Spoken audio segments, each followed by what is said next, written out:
Gaslighting, people hear the word all the time, but most don't realize how deeply it can distort someone's mind. It's not always loud arguments or obvious lies. Most of the time, it's subtle, quiet, repetitive, like someone slowly editing your reality one sentence at a time until you stop trusting your own thoughts. You remember a conversation clearly and they tell you it never happened. You explain why something hurt you and they say you're overreacting. Too emotional, too sensitive. Not because they disagree, but because they want you doubting your own perception. And the longer it goes on, the more dangerous it becomes, because eventually you stop asking whether they're lying and start asking whether your own memory can even be trusted. That's the real power of gaslighting. It doesn't break you overnight. It wears you down gradually. One denial, one twisted conversation, one manipulated moment after another, until your confidence in yourself starts disappearing. You question your instincts, your emotions, your memories, even your ability to judge reality. And once someone gains that kind of control, they no longer need to argue with you. Your confusion does the work for them. Gaslighting appears everywhere. Relationships, friendships, families, workplaces, and the pattern is always the same. Confusion, self-doubt, silence. Because the easier it is to make you question yourself, the easier it is to control you. So how do you fight it? You ground yourself in reality. Again, write things down, pay attention to patterns. Trust your emotional reactions instead of dismissing them every time someone tells you they're wrong. You don't need someone else's approval to believe your own experience. The clearer your understanding becomes, the weaker manipulation becomes. And the moment you stop trying to explain yourself to someone committed to misunderstanding you, that's the moment you begin taking your power back. Love bombing. At first, it feels incredible, almost magical.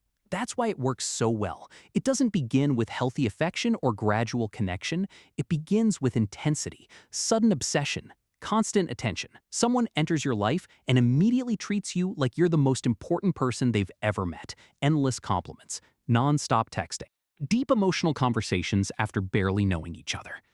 Big promises about the future before trust even exists. Expensive gifts, long calls late into the night. It moves so quickly you barely have time to process what's happening. And in the middle of all that attention, it's easy to mistake intensity for love, because being wanted feels good, being admired feels validating. But love bombing isn't about genuine connection. It's about creating emotional dependency.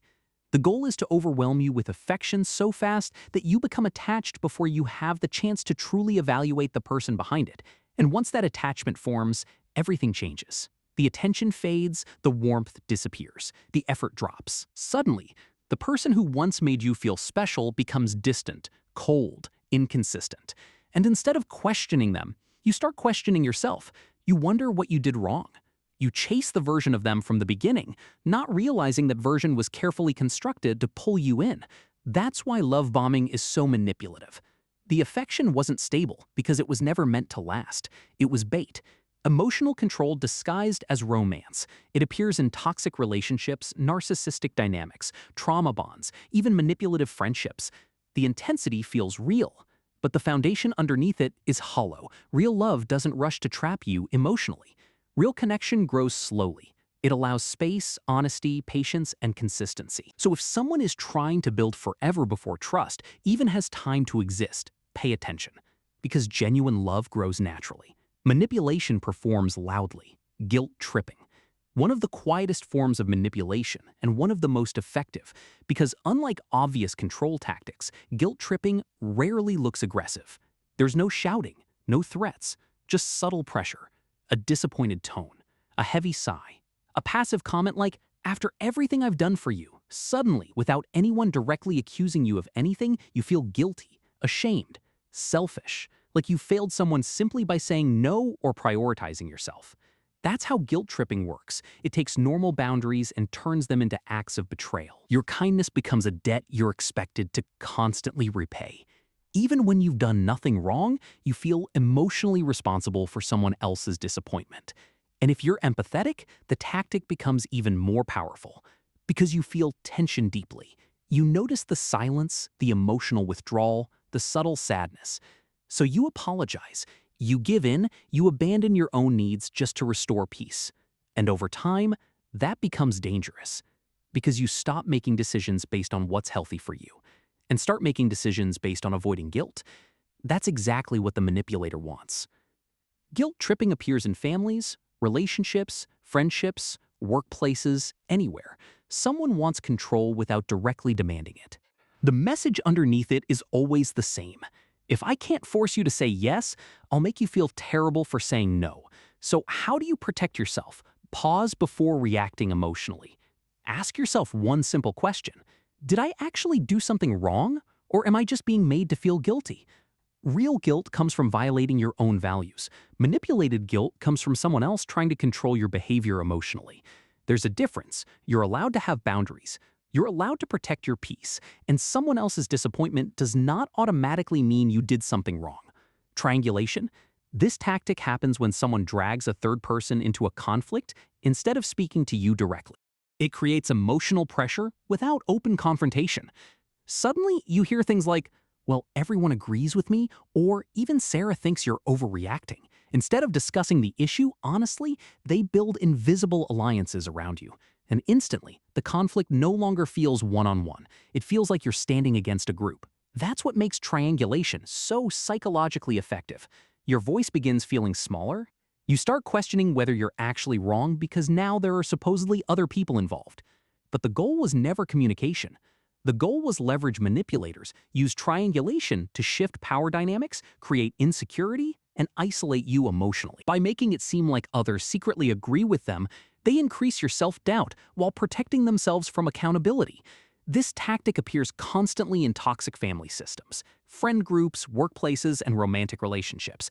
A parent complains about one sibling to another instead of solving issues directly.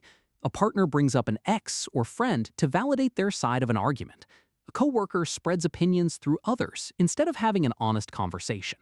And before long, the original problem gets buried underneath rumors, narratives, and emotional politics. The healthiest way to deal with triangulation is directness. Pull the third party out of the conflict completely. Keep communication between the actual people involved. If someone has a problem with you, they should speak to you directly, not recruit spectators. And if someone refuses direct communication because manipulation benefits them more, you're allowed to walk away from the entire dynamic. Not every triangle deserves your participation. The white knight on the surface, the white knight seems caring, supportive, protective. They always appear exactly when things fall apart. They offer comfort, solutions, advice, rescue.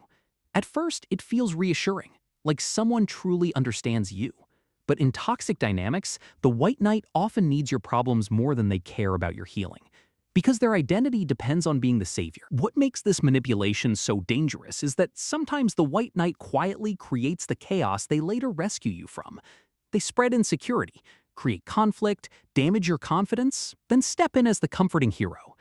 They build emotional fires behind the scenes, then arrive pretending to save you from the smoke. And because their support feels comforting during vulnerable moments, it becomes hard to recognize the cycle. But real support empowers you. A manipulative white knight keeps you dependent. Their help comes with emotional strings attached.